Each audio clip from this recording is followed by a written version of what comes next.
Chez Forrester Créations, Steffi s'émerveille que l'histoire de Sheila se termine par une attaque d'ours. Le détective Sanchez présente à nouveau l'orteil coupé, puis s'excuse pour à quel point c'est horrible. Il les informe que la sécurité supplémentaire que Ridge a engagée n'est plus nécessaire. La preuve était concluante, Sheila est morte.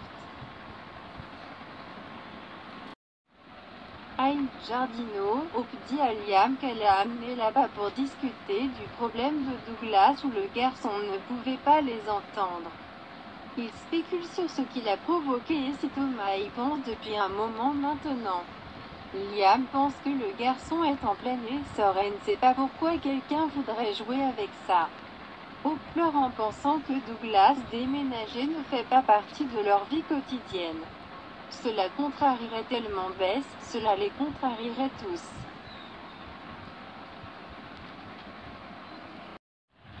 Au bar, Deacon dit à Paul que l'inventaire est fait et demande à prendre un déjeuner tôt, alors qu'il aperçoit Hope et Liam. À leur table, Liam essaie de calmer Hope, qui craint que Thomas n'implique les tribunaux. Deacon apparaît et demande ce qui ne va pas.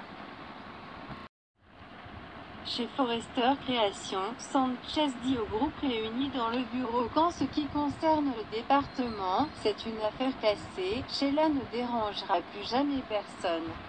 Il vérifie avec Finn, qui lui assure qu'il va bien, et le groupe remercie le détective alors qu'il part. Thomas entre et demande si Sheila a été retrouvée. Taylor et Steffi que Sanchez avait des photos et un orteil. Sheila est morte. Thomas est sceptique. Sheila a déjà tiré ça avant. Steffi lui dit que la police avait des preuves ADN pour le prouver. Taylor insiste sur le fait qu'elle est partie hors de leur vie pour toujours. Thomas a besoin de temps pour que cela s'imprègne. Brooke déclare qu'ils peuvent continuer leur vie.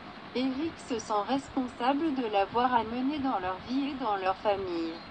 Brooke et Taylor lui assurent qu'ils ne pouvaient pas savoir il y a toutes ces années.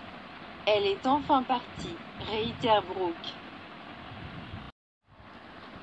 Chez Bill, il est content de voir que Lee est passé, elle a l'air tellement mieux. Lee voulait juste le remercier pour tout ce qu'il avait fait pour elle et son fils. Nous te devons. Lee lui dit qu'elle ne lui doit rien, il se trouvait juste au bon endroit au bon moment. Lee raconte comment il l'a trouvée dans la rue, elle l'a amenée ici et a pris soin d'elle. Il taquine qu'elle devra garder sa gentillesse secrète, il a une réputation à considérer. La conversation se tourne vers Sheila. Il lui explique que c'est l'autre raison pour laquelle elle est venue, pour lui parler de Sheila. Elle est morte. Aïe Giardino, Deacon a appris hors écran que Thomas voulait que Douglas vive avec lui et le juge totalement faux. Douglas fait partie de leur famille maintenant. Hope souligne que Thomas peut revoir l'arrangement de garde en tant que père de Douglas.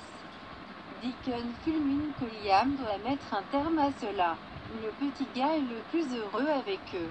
Hope calme son père. Elle aime qu'il se soucie tellement de lui, mais Douglas compte aussi beaucoup pour Thomas. Deacon soutient que s'il aime son fils, il le laissera là où il est.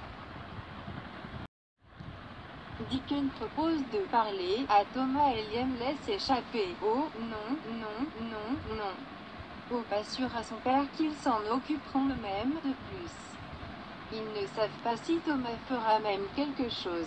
Brooke apparaît et Deacon se demande si elle va bien. Elle explique qu'elle est soulagée, en fait, mais toujours un peu sous le choc. Brooke dit qu'ils n'ont plus à s'inquiéter pour Sheila. Hope se demande s'ils l'ont arrêté. Brooke dit qu'ils n'étaient pas obligés de le faire, elle avait déjà rencontré sa mort horrible quand ils l'ont trouvée.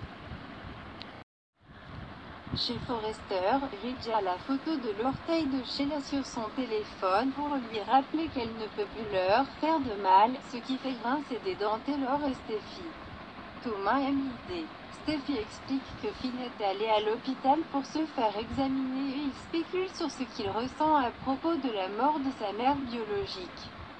Steffi doit penser, avec tout ce qui s'est passé, qu'il le voit comme une bénédiction. chez Bill, il reste bouche bée. L'orteil du milieu de Sheila Carter lui explique que c'est ainsi qu'ils ont confirmé que c'était elle. Bill trouve normal qu'elle ait rencontré sa fin en étant mutilée par un animal. Elle était elle-même un animal.